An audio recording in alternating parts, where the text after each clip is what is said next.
Hello students, in our previous lecture, we have dealt with the theoretical portion of the half-wave rectifier. जो हमारा पिछला lecture था, उसमें हमने जो हमारा हाफ-वेव रेक्टिफायर था, उस हाफ-वेव रेक्टिफायर की जो theoretical portion है, मतलब उसके पीछे की जो थ्योरी है, उसका जो एक्सप्लेनेशन है, हमने वो देखा था। अब आज जो है, हम इसका क्या करेंगे? इसका हम एनालिसिस करेंगे, मैथमेटिकल एनालिसिस, जिसमें कि हमको इसके बहुत सारे जो दूसरे पैरामीटर्स हैं, वो हमको देखने को मिलेंगे। ठीक है? So today we will go for the analysis of half-wave rectifier. So the first point which we have to look mathematically, that is the average load current of the half-wave rectifier. तो सबसे पहले हमें ये समझना है कि जो average load current है वो है क्या? एवरेज लोड करंट जो हम बात कर रहे हैं वो क्या चीज है?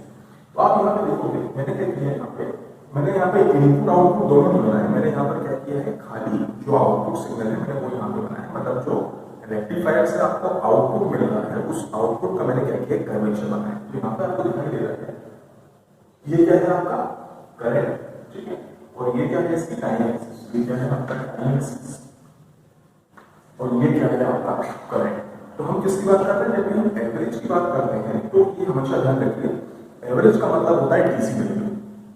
क्योंकि आपको मालूम है कि हमने ये बोला था कि रेक्टिफायर को क्या करता है, कन्वर्जन करके एसी को फुल डीसी में तो कन्वर्ट नहीं कर पाता, लेकिन वो क्या कर देता है, उसको एसी भी नहीं देता, उसको क्या करता है, रिपल्ड डीसी में कन्वर्ट कर देता है, जिसमें कि क्या रिपल्स है।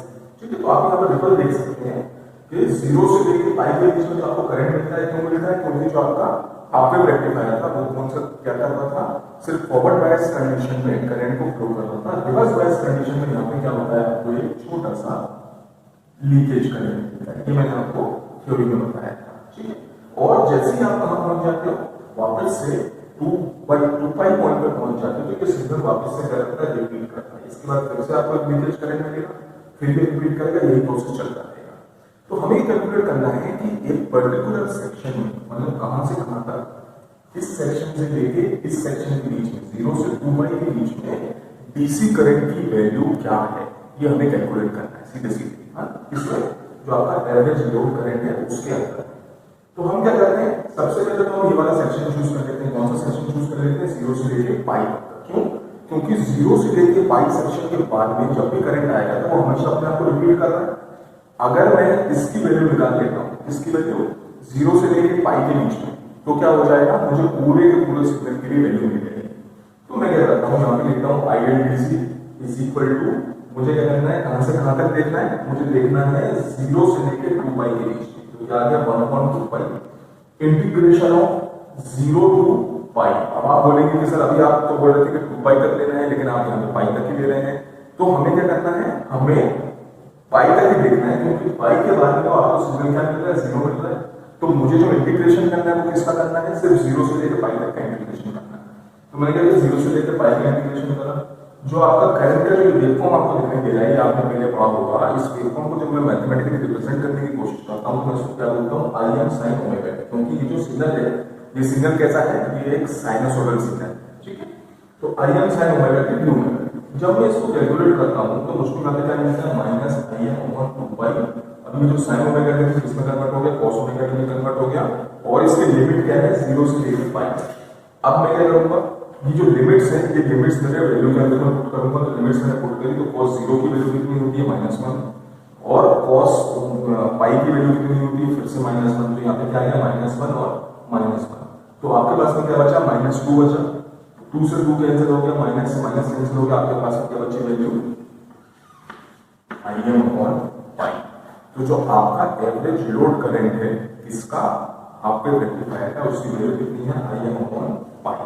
अपन नेक्स्ट आ जाते हैं इसके ऊपर में, अपने एवरेज लोड वोल्टेज को। जैसे हमने एवरेज करंट निकाला था, ऐसे देखना पड़ेगा हमको एवरेज वोल्टेज निकालना पड़ेगा। तो ये सिंपल है, एवरेज वोल्टेज क्या होगा, जो करंट की जो भी वैल्यू मिली आपको, करंट की वैल्यू हुई क्या मिली, Im/पाई। तो Im/पाई मल्टीप्लाइड बाई RL, ये क्या हो गया आपका वोल्टेज। अब ये जो यहाँ पे Im है, एक्चुअली इस IL की वैल्यू क्या है, अगर मैं निकालने की कोशिश करूँ तो IL की वैल्यू क्या होगी, Vm divided by RS plus RF plus RL। तो अब आप बोलेंगे कि ये क्या चीज है, तो ये जो RS है ये क्या है, आपका सोर्स रेजिस्टेंस। जो भी आपने वोल्टेज सोर्स अप्लाई करा है वो कुछ ना कुछ रेजिस्टेंस तो ऑफर कर रहा होगा, उसके रेजिस्टेंस को हमने क्या मान लिया, RS। ये RF क्या है, RF जो है आपके डायोड का फॉरवर्ड बायस कंडीशन का रेजिस्टेंस, ठीक है। तो source resistance, diode resistance plus load resistance, ये पूरा का पूरा टर्म क्या हो गया आपका वोल्टेज का टर्म हो गया। तो आपका डीसी वैल्यू क्या होगी, ये आपकी डीसी वैल्यू है, ये कौन सी वैल्यू है, एग्जैक्ट वैल्यू है। एग्जैक्ट वैल्यू का मतलब अगर आप बिल्कुल पॉइंट टू पॉइंट कैलकुलेशन करना चाहते हैं तो कौन सी वैल्यू मिलेगी आपको, ये वाली वैल्यू मिलेगी, ठीक है। लेकिन सिंपलिसिटी के लिए हम लोग क्या करते हैं, ये जो आपका आरएस है और आरएफ है इसको यहां से हटा देते हैं। क्यों हटा देते हैं, अगर आप कंपैरिजन करेंगे किसका, आरएस का और आरएफ का, तो ये किसके कंपैरिजन में, आरएल के कंपैरिजन में बहुत ही छोटे हैं साइज में, तो इनको हम लोग क्या कर सकते हैं, नेग्लेक्ट कर सकते हैं। तो जब मैं इसको नेग्लेक्ट करता हूं, मतलब RS plus RF plus RL को किसकी इक्वल कर देता हूं, आरएल के इक्वल कर देता हूं, तो मेरा ये जो टर्म है, ये मेरा टर्म किसमें चेंज हो जाता है, इसमें चेंज हो जाता है। PLDC is equal to Vm upon pi. तो ये क्या होगा, ये आपकी फाइनल वैल्यू किस चीज की, आपके एवरेज लोड वोल्टेज। तो आपके पास में दो टर्म आ चुके हैं, दोनों टर्म कौन कौन से हैं, एक आपका एवरेज लोड का है जिसकी वैल्यू में क्या मिली, Im अपॉन पाई। दूसरा क्या है आपका एवरेज लोड वोल्टेज जिसकी वैल्यू कितनी आपकी, Vm अपॉन पाई। तो ध्यान रखिए, जब भी कभी किसी टर्म के आगे क्या लिखा होगा, एवरेज लिखा होगा, एक्चुअली हम किसकी बात कर रहे हैं, डीसी वैल्यूज की बात कर रहे हैं, ठीक है। हमने रिपल को काउंट नहीं करा, रिपल के लिए हमने किसका यूज कर लिया, पाई का यूज कर लिया। और जिस टाइप का सिग्नल है, सिग्नल किस टाइप का था, साइनसोइडल सिग्नल था, तो हमने किसका यूज कर लिया, यहाँ पे साइन का यूज कर लिया, ठीक है। लेकिन कहां तक साइन का यूज करा, 0 से लेकर पाई के बीच में। क्यों, क्योंकि साइनसोइडल सिग्नल आपको कहां दिखाई दे रहा है, 0 से लेकर पाई के बीच में ही दिखाई दे रहा है। उसके बाद तो यहाँ पे कोई करंट नहीं है, इसलिए इंटीग्रेशन में हमने कहां तक लिया इसको, 0 से लेकर पाई तक, ठीक है। अब हम आते हैं हमारे नेक्स्ट टॉपिक के ऊपर। आपका जो नेक्स्ट पैरामीटर है analysis of half wave rectifier में, वो है आपका आरएमएस लोड करंट। जैसे हमने इसके पहले क्या निकाला था, एवरेज लोड करंट निकाला था, हम क्या निकालेंगे, आरएमएस लोड करंट निकालेंगे। उसका रीजन क्या है, पहले हमने डीसी एनालिसिस किया, अब हम क्या करने की कोशिश कर रहे हैं, एसी एनालिसिस करने की कोशिश कर रहे हैं। तो जो आपका आरएमएस लोड करंट होगा, उसके लिए हमें सबसे पहले क्या करना पड़ता है, उसके लिए हमें पूरा का पूरा cycle, so we have to consider the full cycle for analysis of the RMS value of the load current. Okay, so IRMS given, अब जो फॉर्मूला हमारे पास में ऑलरेडी अवेलेबल है किसका, आरएमएस वैल्यू का, तो ILRMS is equal to 1 upon pi integration of 0 to pi Im square sine square omega t to omega t का होल का अंडर रूट। ये फॉर्मूला हमारे पास में पहले से ही मौजूद है, ठीक है। इसको हम क्या करते हैं, एक्सपेंड करने की कोशिश करते हैं, इसको हम खोलने की कोशिश करते हैं, तो हमको क्या मिल जाता है, हम क्या करते हैं, यहाँ से इस I स्क्वायर को क्या करते हैं, बाहर निकाल लेते हैं, और ये जो साइन स्क्वायर ओमेगा टी लगाई, इसकी जगह हम क्या करते हैं, इसका फॉर्मूला पुट अप कर देते हैं। तो आपको दिखाई देगा Im स्क्वायर अपॉन पाई बाहर आ गया, जो साइन स्क्वायर ओमेगा टी लिखा हुआ है, साइन स्क्वायर ओमेगा टी का हमने फॉर्मूला खोल दिया, 1 minus cos square omega T divided by 2 d omega t का होल का अंडर रूट। अब हमने क्या किया, इसमें से ये जो आपको Im का स्क्वायर दिखाई दे रहा है और ये जो नीचे 2 दिखाई दे रहा है, इसको हम क्या करते हैं, बाहर कॉमन निकाल लेते हैं। इसको हमने यहाँ पे बाहर कॉमन निकाल लिया, पूरी की पूरी टर्म वैसे लिखी हुई है, और मैंने क्या किया, इसको इंटीग्रेट कर दिया, क्योंकि यहाँ पे क्या लगा हुआ है, इंटीग्रेटर लगा हुआ है, तो मैंने उसको क्या कर दिया, इंटीग्रेट कर दिया। और इंटीग्रेट करने के बाद में मैंने क्या किया, उसके अंदर लिमिट पुट कर दी, कहां से कहां तक, 0 से लेकर पाई तक। तो ये आपको पहले से मालूम है कि जो साइन की वैल्यू है वो कौन सी क्या होती है, पाई में उसकी वैल्यू कितनी रहती है, 0 रहती है। तो उसकी वैल्यू क्या आ गई, 0 आ गई। जब आपने क्या करा, साइन पाई पुट करा, तो यहाँ पे क्या आ गया, एक पाई आ गया, उसकी जगह पे यहाँ पर क्या आया, 1/2 साइन 2 पाई। अब फिर से साइन 2 पाई की वैल्यू कितनी होती है, 0 होती है। तो इसका मतलब मेरे पास में ये जो पूरा का पूरा टर्म है, यहाँ पे क्या किया मैंने, 0 पुट किया, ये पूरी टर्म हट गई यहाँ से, मेरे पास क्या बचा, पाई। तो पाई डिवाइडेड बाय पाई मेरे पास में कितना बचा, 1। तो 1 का जब मैं क्या करूंगा, अंडर रूट करूंगा, तो मेरे पास में फिर से वैल्यू कितनी आएगी, 1। तो इसका मतलब क्या हुआ, जो ILRMS है उसकी फाइनल वैल्यू कितनी है, Im अपॉन 2। या आप पहले भी आप स्टडी कर चुके हैं, आप पहले भी पढ़ चुके हैं, और यहाँ पर भी हमने उसको कंफर्मेशन कर दिया कि उसकी वैल्यू कितनी है, Im अपॉन 2। तो जैसा हमने इसके पहले एवरेज लोड वोल्टेज निकाला था, वैसे ही हम लोग यहाँ पर क्या करेंगे, यहाँ पर हम लोग आरएमएस लोड वोल्टेज निकालेंगे उसी सेम प्रोसीजर से। तो आपको जो आरएमएस लोड वोल्टेज मिलेगा उसकी वैल्यू जो मिलेगी, Vm अपॉन रूट 2, ठीक है। तो आपके नेक्स्ट, अब आपके टोटल कितने पैरामीटर हो गए, टोटल आपके 4 पैरामीटर हो गए, average load current, average load voltage, RMS load current और आरएमएस लोड वोल्टेज, ठीक है। नेक्स्ट जो आपका पैरामीटर है, नेक्स्ट पैरामीटर है आपका रिपल फैक्टर। तो सबसे पहले हम ये समझने की कोशिश करते हैं कि रिपल फैक्टर होता क्या है, ठीक है। तो ripple factor is the closeness of the rectified output to pure DC waveform. मतलब हुआ ये कि जब हमने रेक्टिफायर के थ्रू आउटपुट दिया तो हमने देखा कि उसमें से जो आउटपुट मिल रहा है वो प्योर डीसी नहीं है। The half wave rectifier provides an output which is not in the form of pure DC waveform. इसका मतलब क्या है कि उसमें कुछ ना कुछ रिपल्स मौजूद हैं। तो रिपल्स का मतलब क्या हुआ? The AC components. ठीक है, तो अब हमें कहना ये चाह रहे हैं कि वो जो एसी कंपोनेंट्स हैं वो जितना क्लोज होंगे किसके, आपके एक्चुअल डीसी वेवफॉर्म के, रिपल फैक्टर की वैल्यू उतनी क्या होगी, अच्छी कहलाएगी या फिर उतनी ज्यादा होगी। ठीक है, तो हम क्या करते हैं, सबसे पहले इसको कैलकुलेट करते हैं। ये तो उसकी क्या होगी, नॉर्मल डेफिनेशन हो गई। अब ये क्या है उसका फॉर्मूला। तो ripple factor R is equal to RMS value of the AC component of output divided by the DC or average value of the output। ठीक है, तो ये जो दोनों की दोनों चीजें हैं हमने ये अपने पिछले उसमें कैलकुलेट करा ली हमने। तो हम ये देखेंगे जो RMS value of AC component of output क्या होगा, VL RMS का स्क्वायर माइनस VL DC का स्क्वायर का टोटल का अंडर। ठीक है, डिवाइडेड बाय नीचे क्या है डीसी कंपोनेंट, तो नीचे क्या है आपका DC component divided by VL DC। हम क्या करते हैं, इनकी वैल्यूज पुट करते हैं। तो हमने क्या निकाला, जो हमारा RMS वैल्यू थी उसकी वैल्यू क्या थी Vm/√2, जो हमारा डीसी वैल्यू थी वोल्टेज की उसकी वैल्यू कितनी थी Vm/π, और नीचे भी क्या आएगा Vm/π। इन वैल्यूज को पुट करने के बाद में जो मुझे रिपल फैक्टर मिलता है जिसका मेरा आउटपुट रेक्टिफायर है उसकी वैल्यू कितनी है 1.21। तो इसका मतलब क्या हुआ कि मेरा रिपल फैक्टर यहाँ पे अच्छा नहीं है। There are ripples in the output provided by the half wave rectifier. Our next parameter is DC output power. As you can see, actually we have to calculate the efficiency of the half wave rectifier। मतलब हमें करना क्या है, हमें basically निकालना है कि जो हमारा हाफ वेव रेक्टिफायर है इसकी एफिशिएंसी क्या है। तो एफिशिएंसी निकालने के लिए हमें क्या करना पड़ेगा, सबसे पहले ये देखना पड़ेगा कि इसको इनपुट क्या मिल रहा है और ये आउटपुट क्या दे रहा है। ठीक है, तो जो ये आउटपुट हमें प्रोवाइड कर रहा है वो आउटपुट किसमें प्रोवाइड कर रहा है, डीसी में प्रोवाइड कर रहा है। तो सबसे पहले कैलकुलेट कर लेते हैं डीसी आउटपुट पावर कैलकुलेट कर लेते हैं।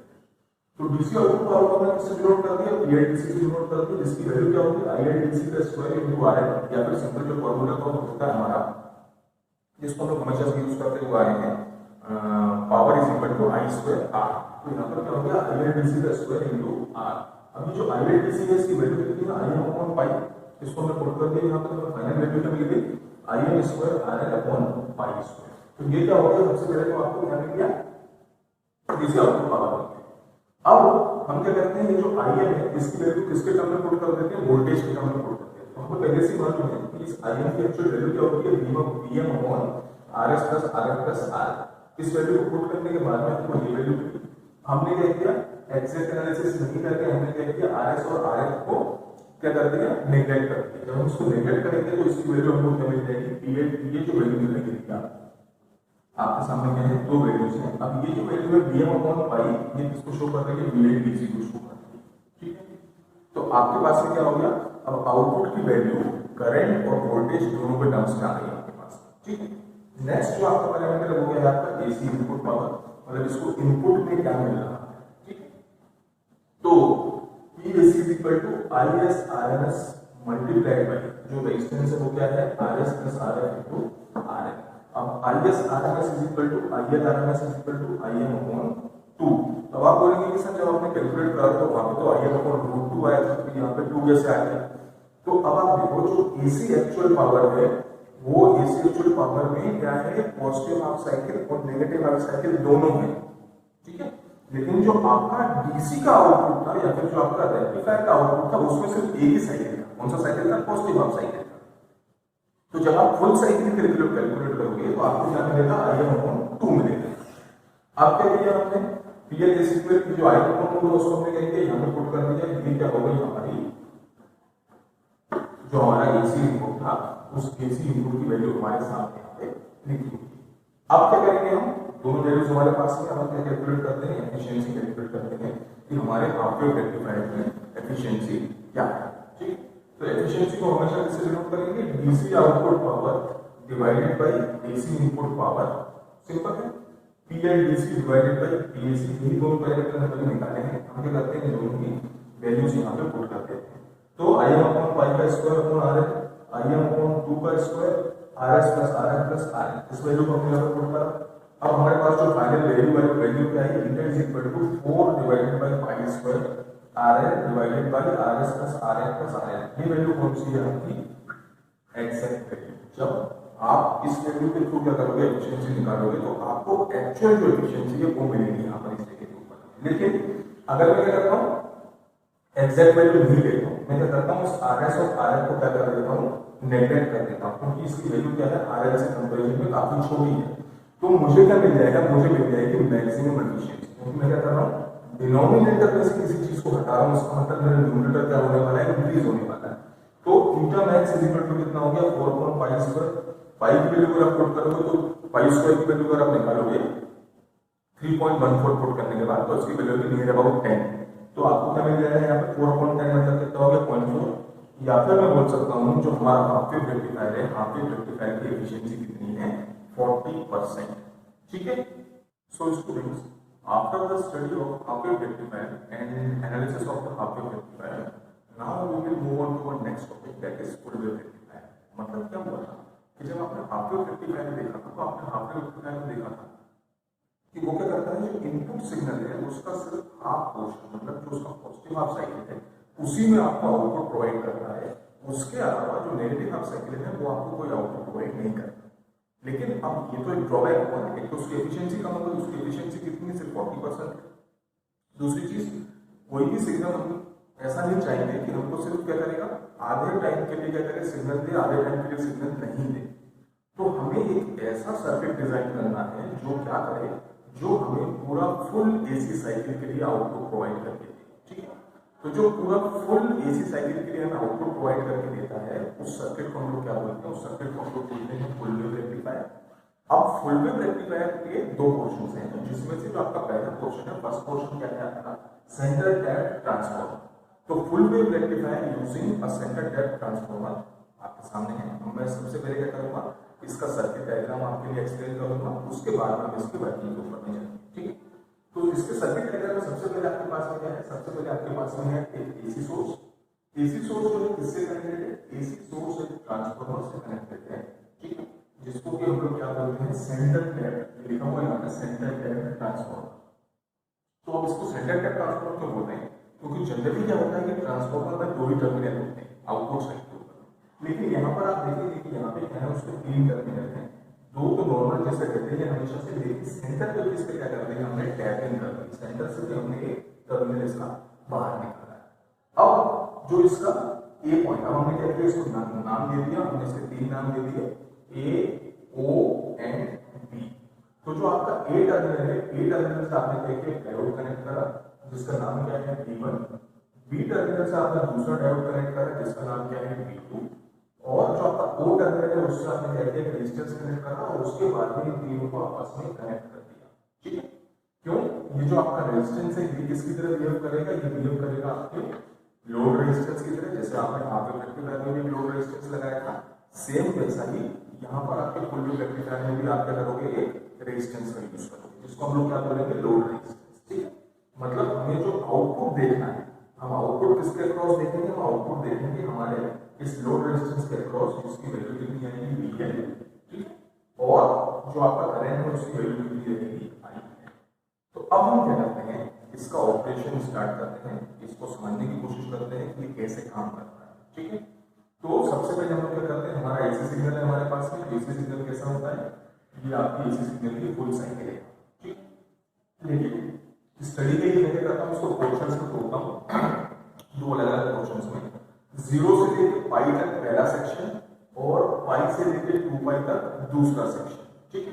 तो इसको मैं क्या करता हूँ, डिवाइड करता हूँ। सबसे पहले मैं इसकी स्टडी करता हूँ, केस 1 लेता हूँ। ये कौन सा हो गया, फर्स्ट केस, ये कौन सा हो गया आपका सेकंड केस। तो मैं किसकी बात कर रहा हूँ, फर्स्ट केस की बात कर रहा हूँ। तो जब मैं फर्स्ट केस की बात कर रहा हूँ, तो ये जो आपका ट्रांसफार्मर है, ये ट्रांसफार्मर क्या करेगा, ऐसा कहीं ऐसा, जैसा ये दिखाई दे रहा है, ऐसा कहीं ऐसा सिग्नल यहाँ पे प्रोड्यूस कर देगा इस जगह के ऊपर में, और सेम ऐसा का ऐसा सिग्नल क्या करेगा, इस जगह के ऊपर में प्रोड्यूस कर देगा। लेकिन अब इससे प्रॉब्लम क्या होगी, इससे प्रॉब्लम होगी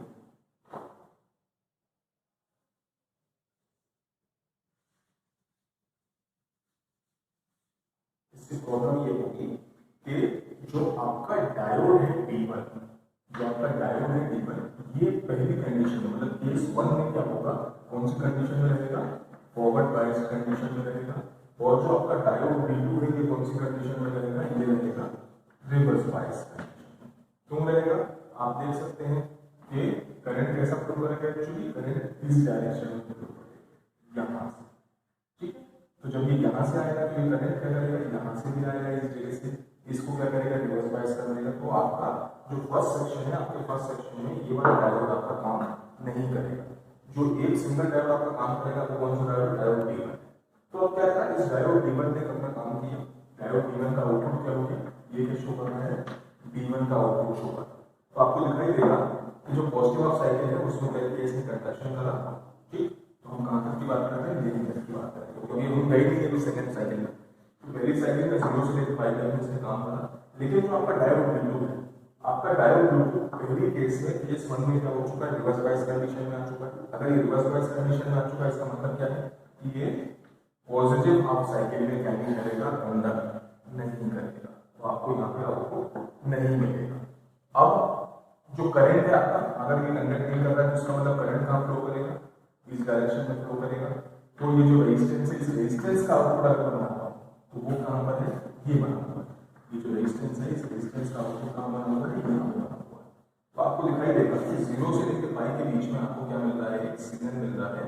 और ये जो सिग्नल है, इस सिग्नल की वैल्यू कैसी रहेगी, इस सिग्नल की वैल्यू रहेगी एग्जैक्ट जो आपका D1 है, D1 के आउटपुट के जैसा, ठीक है। D1 का जो भी आउटपुट होगा वो आपको कहाँ मिल जाएगा, इस जगह के ऊपर में यहाँ पर मिल जाएगा। अब ये तो क्या हो गया आपका फर्स्ट केस। अब हम किसकी बात करते हैं, हमारे सेकंड केस की बात करते हैं। फर्स्ट केस तो हो गया हमारा, अब हम किसकी बात कर रहे हैं, हमारे सेकंड केस की बात करते हैं। सेकंड केस मतलब पाई से लेके 2 पाई। तो यहां पर सेम क्या होगा, ये वाला सिग्नल और ये वाला सिग्नल, ये दोनों सिग्नल यहाँ पे आ रहे हैं इस जगह के ऊपर में।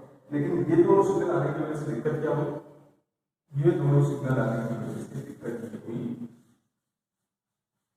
कि आपका करंट कहां से फ्लो हो रहा है, नीचे से, इस डायरेक्शन से फ्लो हो रहा है, यहां से लेके यहां, ठीक है। तो इस कंडीशन में क्या हुआ, जो आपका डायोड D2 था, आपका ये डायोड D2 क्या हो गया, फॉरवर्ड बायस हो गया।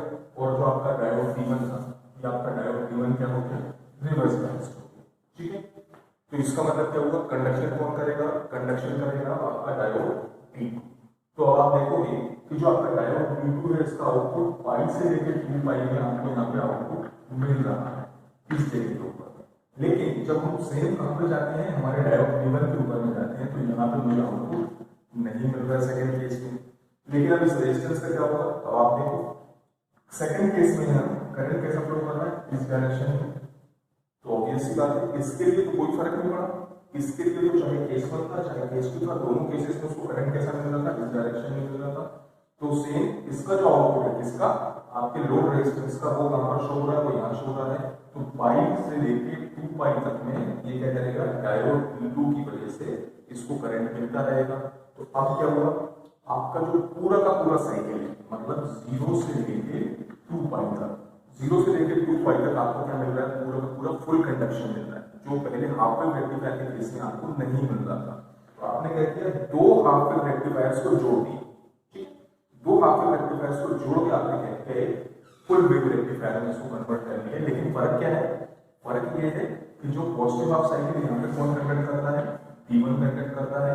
और जो इसी का नेगेटिव हाफ साइकिल है, नेगेटिव हाफ साइकिल में कौन कंडक्ट करता है, D2 कंडक्ट करता है, ठीक है। तो अब क्या हुआ, ये है आपका इनपुट और ये है आपका फाइनल आउटपुट। तो आप देख सकते हैं कि दोनों के दोनों केसेस में, चाहे वो पॉजिटिव हाफ साइकिल हो चाहे नेगेटिव हाफ साइकिल हो, आपको दोनों केसेस में यहाँ पे क्या मिल रहा है, आउटपुट मिल रहा है। आपको भले D1 की वजह से मिल रहा है या D2 की वजह से मिल रहा है, लेकिन आपको आउटपुट यहाँ पे मिल रहा है।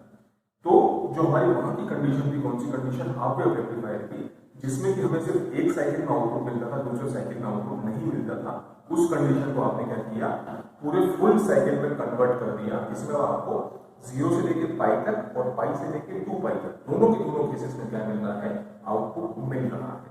तो इस टाइप के ऑपरेशन को हम लोग क्या बोलते हैं, फुल वेव रेक्टिफायर बोलते हैं, लेकिन हमने किसका यूज करा, एक सेंटर टैप ट्रांसफार्मर का यूज करा, तो इसलिए इसका नाम क्या पड़ गया, centre tap transformer full wave rectifier. ठीक है, अब इसके बाद में आता है इसका एनालिसिस पोर्शन, किसका, आपके फुल वेव रेक्टिफायर का। तो जैसे हमने हाफ वेव रेक्टिफायर का एनालिसिस करना किया था, ऐसा ही सेम आपको क्या करना है, आपके फुल वेव रेक्टिफायर का भी एनालिसिस करना है। ये आप लोगों के लिए एक असाइनमेंट है, ये आप मुझे करके लाके दिखाओगे, आप सारी वैल्यूज निकालोगे। आप क्या करोगे, इसकी डीसी की वैल्यूज, मतलब DC load current, DC load voltage, RMS value, RMS load current और आरएमएस लोड वोल्टेज, उसके बाद में इसका रिपल फैक्टर, रिपल फैक्टर के बाद में क्या निकालोगे आप, रिपल फैक्टर के बाद में आप निकालोगे आपका DC input power, DC output power क्या था, और एसी इनपुट पावर क्या था, और फाइनली आप क्या निकालोगे, एफिशिएंसी। तो जब आप ये निकालोगे पूरी की पूरी, ये सारे का सारा आप एनालिसिस करोगे, तो आप देखोगे इसकी एफिशिएंसी कितनी आती है।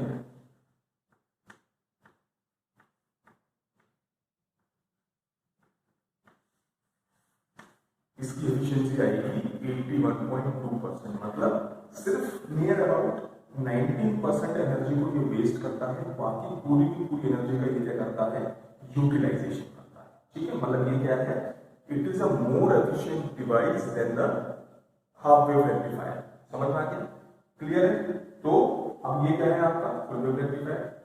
तो क्या इस फुल वेव रेक्टिफायर में कुछ ड्रॉबैक है, क्या हम ढूंढने की कोशिश करें कि इसमें कुछ ड्रॉबैक है या नहीं है, तो यस, इसमें कुछ ड्रॉबैक है। वो ड्रॉबैक क्या है, एक कंसेप्ट है जिसको हम लोग क्या बोलते हैं, क्या बोलते हैं उसको हम लोग, पीआईवी। पीआईवी का मतलब पीक इनवर्स वोल्टेज। ठीक है, ये प्रॉब्लम कब आती है, मैं आपको धीरे से इसको एक्सप्लेन करता हूँ। सबसे पहली चीज को इसको एक्सप्लेन करने के लिए आप देखेंगे कि आपका डायोड V1, आपका रेजिस्टेंस और आपका डायोड B, ये तीनों के तीनों क्या है, पैरेलल कॉम्बिनेशन में लगे। यहाँ पर आपको दिखाई दे रहा है, पैरेलल कॉम्बिनेशन में लगे हुए हैं। अब क्या हुआ, मैं कौन सा केस चूज करता हूँ, केस 1 चूज करता हूँ। केस 1 लिया मैंने कहां से कहां तक, 0 से लेके पाई के बीच। तो 0 से लेके पाई के बीच में कौन आपका फ्लो कर रहा है, 0 से लेके पाई के बीच में आपका डायोड V1 में से करंट फ्लो कर रहा है। ठीक है, तो इसके ऊपर एक वोल्टेज लिखना है, पोटेंशियल ड्रॉप, जिसकी वैल्यू कितनी हो गई, VD। अब ये जो आपका लोड रेजिस्टेंस है, इस लोड रेजिस्टेंस के ऊपर में क्या है, एक वोल्टेज है। कौन सा वोल्टेज है, किसके इक्वल है, VD के इक्वल है। ये दोनों आपको दिखाई दे रहे हैं। अब हम किस कंडीशन की बात कर रहे हैं, हम बात कर रहे हैं उस कंडीशन की जब क्या हो रहा है, फ्लक्चुएशन हो रहा है। फ्लक्चुएशन हो रहा है क्या मतलब, जब ट्रांजिशन हो रहा है केस 1 से केस 2, मतलब कौन सा पॉइंट, ये जो पाई पॉइंट, इस पाई पॉइंट क्या होगा, करंट की वैल्यू क्या होगी, चेंज होगी। ये जो अल्टरनेटिंग करंट है इसकी वैल्यू क्या होगी, चेंज होगी। ये यहां से कहां पर पहुंचेगा, नीचे पहुंचेगा। तो नीचे पहुंचेगा तो क्या उस कंडीशन में ये तुरंत से 0 हो जाएगा, नहीं, इसमें थोड़ी देर के लिए पोटेंशियल है।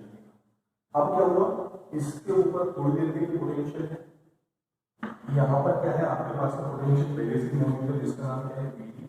और इसको भी क्या होने लगा, एक पोटेंशियल मिलने लगा जिसकी वैल्यू कितनी है, VD। तो क्या इसका ब्रेकडाउन पॉसिबल है, डायोड B2 का। तो यस, डायोड B2 का जो ब्रेकडाउन है, ये ब्रेकडाउन पॉसिबल है। इसमें हो सकता है कि ब्रेकडाउन हो जाए, क्यों, क्योंकि जब हम डायोड पढ़ रहे थे तो हमने देखा था कि रिवर्स बायस कंडीशन में हमें कभी भी जो आपका ब्रेकडाउन वोल्टेज है, ब्रेकडाउन वोल्टेज से ज्यादा का पोटेंशियल उसके ऊपर अप्लाई नहीं करना है। लेकिन यहाँ पर क्या हो रहा है, अपने आप उसके ऊपर हमने कुछ नहीं करना, ये तीनों के तीनों पैरेलल कॉम्बिनेशन में लगे होने की वजह से इसके ऊपर अपने आप रिवर्स बायस कंडीशन में पोटेंशियल अप्लाई हो रहा है, जिसकी वैल्यू कितनी है, नियर हो। अगर मतलब मैं इसी वोल्टेज कितना मान लेता हूँ VS, तो इसके ऊपर में क्या अप्लाई हो रहा है, एक्चुअली ट्वाइस VS। कौन सी कंडीशन में, ट्रांजिशन कंडीशन में, जिस टाइम पे कंडीशन चेंज हो गई है, मतलब केस 1 से आप कहां जा रहे हो, केस 2 ऊपर जा रहे हो, मतलब कौन सा पॉइंट, 5। तो there is a possibility that diode B2 will be in breakdown condition। तो इससे बचने के लिए हमने क्या किया, एक फर्दर मॉडिफाइड सर्किट बनाया। ठीक है, वो जो मॉडिफाइड सर्किट है वो काम तो ऐसा ही करेगा, मतलब उसका आउटपुट कैसा मिलना चाहिए, उसका आउटपुट सेम ऐसा ही मिलना चाहिए। लेकिन क्या होना चाहिए, ये जो पीआई भी है ये पीआई भी 2vs के इक्वल नहीं होना चाहिए, ठीक है। सो स्टूडेंट्स जो हमारा मॉडिफाइड वर्जन है इसका फुल वेव रेक्टिफायर उसको हम लोग क्या बोलते हैं, ब्रिज रेक्टिफायर।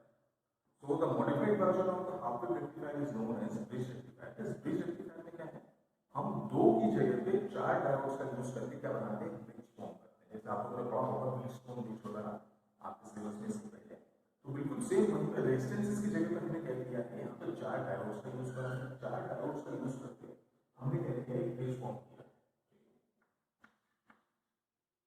तो अब इसका कंस्ट्रक्शन कैसा है, इसका कंस्ट्रक्शन बिल्कुल वैसा ही है, बस फर्क किस चीज का है, यहाँ पे एक ब्रिज है। एक आपके पास में क्या है, एसी सोर्स है, उसके बाद में क्या है आपके पास में ट्रांसफार्मर है। यहाँ पर जो ट्रांसफार्मर है इसमें हमें सेंसर टेक्निक की जरूरत नहीं है, ये हमारे एक नॉर्मल ट्रांसफार्मर यूज कर लेंगे तो भी हमारा काम चलेगा, ठीक है। तो ट्रांसफार्मर है, उसके बाद में हमारे पास में क्या है, 4 डिफरेंट डायोड्स हैं, T1 T2 T3 and T4।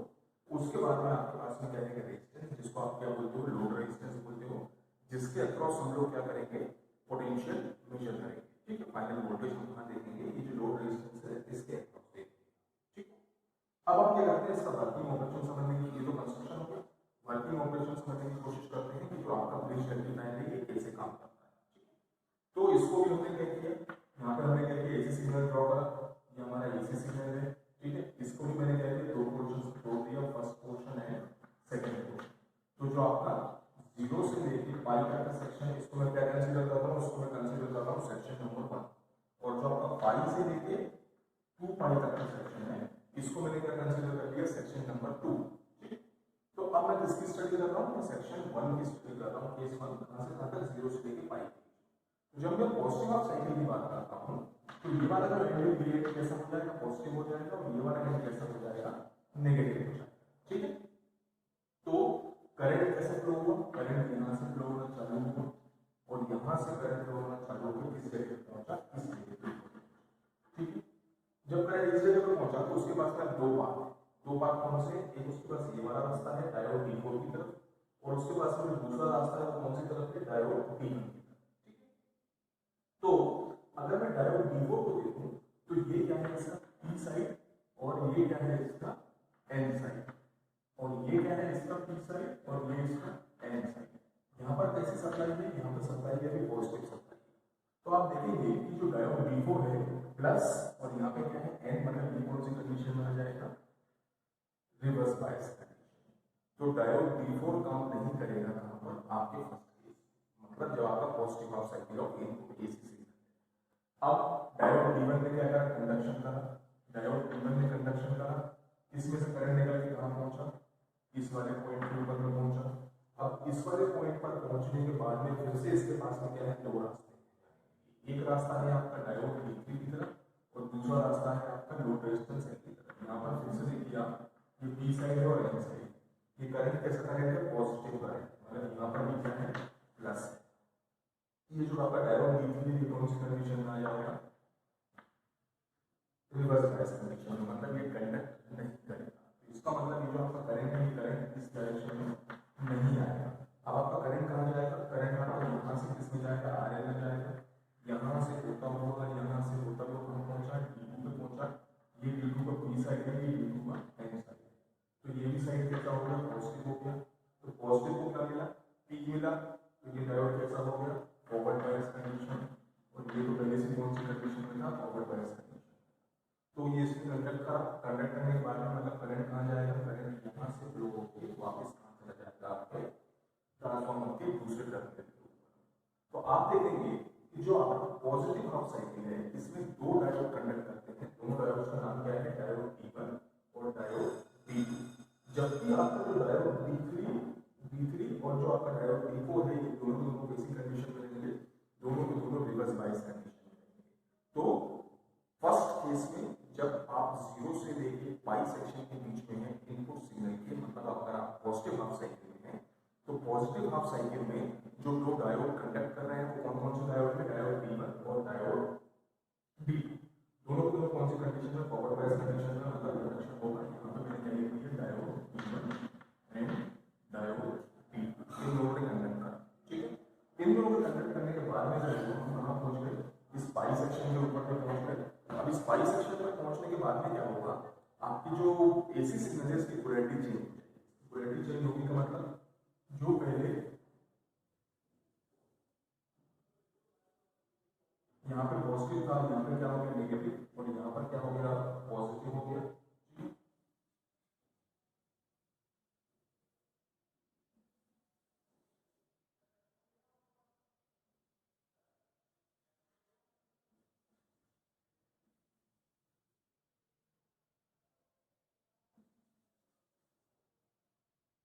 ठीक है, अब करंट कहां से फ्लो होगा, अब करंट फ्लो होगा इस डायरेक्शन। ठीक है, कौन सी डायरेक्शन से, इस नीचे वाली डायरेक्शन। तो जब करंट नीचे की डायरेक्शन से आएगा तो सबसे पहले क्या होगा, ये वाली जगह कैसी हो जाएगी, पॉजिटिव हो जाएगी। कौन सा टर्मिनल, ये वाला। यहाँ पर आपके करंट को पास होने के लिए दो रास्ते मिलेंगे। कौन कौन से रास्ते मिलेंगे, एक आपका डायोड D3 की तरफ और दूसरा डायोड D2 की तरफ। तो आप देखोगे कि डायोड D2 का N सेक्शन यहाँ पर जुड़ा हुआ है और डायोड D3 का P सेक्शन में जुड़ा हुआ है। मतलब जो आपका डायोड D3 है ये कौन सी कंडीशन में आएगा, फॉरवर्ड बायस कंडीशन में आएगा, और ये कैसा हो जाएगा, ये रिवर्स बायस। ठीक है, मतलब ये कंडीशन करंट क्या होगा, यहां से होता हुआ कहां पहुंचा, इस पॉइंट के ऊपर। जब ये इस पॉइंट के ऊपर पहुंचा तो इसको फिर से क्या हुआ, दो रास्ते मिले, एक इस डायरेक्शन में और एक इस डायरेक्शन में। तो यहाँ पे देखिए डायोड D1 का एन टर्मिनल है, डायोड D1 का एन टर्मिनल, मतलब ये कौन सी कंडीशन में आ जाएगा, रिवर्स बायस कंडीशन में। मतलब करंट यहाँ पे फ्लो नहीं करेगा, करंट कहाँ जाएगा, इस डायरेक्शन से होता हुआ, इस RL से होता हुआ कहाँ जाएगा, इस पॉइंट पर। और इस वाले पॉइंट के ऊपर पहुंचने के बाद में उसके पास में दो रास्ते हैं, इस तरफ और इस तरफ। लेकिन ये जो डायोड है, ये डायोड कौन सी कंडीशन में है, ये डायोड आपका रिवर्स बायस कंडीशन में है। तो क्या होगा, करंट कहाँ जाएगा, इस डायोड D4 के थ्रू होता हुआ इस पॉइंट पर, इस पॉइंट पर पहुंचेगा। तो फिर से यहाँ पे ये डायोड कौन सी कंडीशन में है, रिवर्स बायस कंडीशन में। करंट क्या होगा, वापस लौट के कहाँ चला जाएगा, आपके ट्रांसफार्मर के दूसरे टर्मिनल के ऊपर। इसका मतलब क्या हुआ कि दोनों ही कंडीशन में अब क्या होगा, यहाँ पर पहले D1 और D2 ने कंडक्ट करा था, अब यहाँ पे कौन कंडक्ट करता है, D3 और D4 कंडक्ट करता है। दोनों ही कंडीशन में आपकी चाहे पॉजिटिव हाफ साइकिल हो चाहे आपकी नेगेटिव हाफ साइकिल हो, दोनों कंडीशंस में दो दो डायोड कंडक्ट कर रहे हैं। एक आपका पहले केस में D1 D2, दूसरे केस में D3 D4। और सबसे खास बात यह है कि इस पूरे के पूरे सर्किट में कोई भी डायोड किसी के पैरेलल में नहीं लगा। दोनों ही कंडीशन में डायोड कैसे आ रहे हैं, सीरीज कंडीशन में। अगर आप D1 और D2 की बात करेंगे तो D1 D2 के बीच में क्या लगा हुआ है, रेजिस्टेंस लगा हुआ है। और अगर आप इसकी बात करेंगे D3 और D4 की बात करेंगे तो D4 और D3 के केस में यहाँ पे क्या लगा हुआ है, बीच में एक रेजिस्टेंस। मतलब कंडीशन कैसी है, सीरीज कंडीशन। तो जो पीक इनवर्स वोल्टेज है PIV, इसकी वैल्यू क्या आएगी, VS। ठीक है, इसमें कोई भी पैरेलल कॉम्बिनेशन नहीं है जिससे कि एक का वोल्टेज दूसरे के ऊपर आए। तो यहाँ पे कंडीशन क्या होगा, पीक इनवर्स वोल्टेज कितना हो गया, VS। तो मतलब जो मेरे चारों डायोड हैं, इन चारों डायोड में से किसी भी डायोड का ब्रेकडाउन रीजन में जाने का कोई सवाल ही नहीं होगा, कोई भी ब्रेकडाउन में नहीं जाएगा। तो जो आपका ब्रिज रेक्टिफायर है, ये आपका ब्रिज रेक्टिफायर एक मॉडिफाइड वर्जन है किसका, आपके स्टैंडर्ड टैप ट्रांसफार्मर का, for the operation of full wave rectifier. ठीक है, इसी के साथ में आपके डायोड के एप्लीकेशन यहाँ पे खत्म होते हैं और जो आपका पूरा यूनिट है, आपका पूरा यूनिट भी यहाँ पर खत्म होता है। आपको कोई भी डाउट हो किसी भी टॉपिक में, शुरू से लेकर आखिर तक में, आप बेझिझक पूछ सकते हैं, आप मुझे मैसेज कर सकते हैं, मेल कर सकते हैं, मुझे कॉल कर सकते हैं। ठीक है, इसी के साथ में आपका यूनिट फिनिश। Thank you.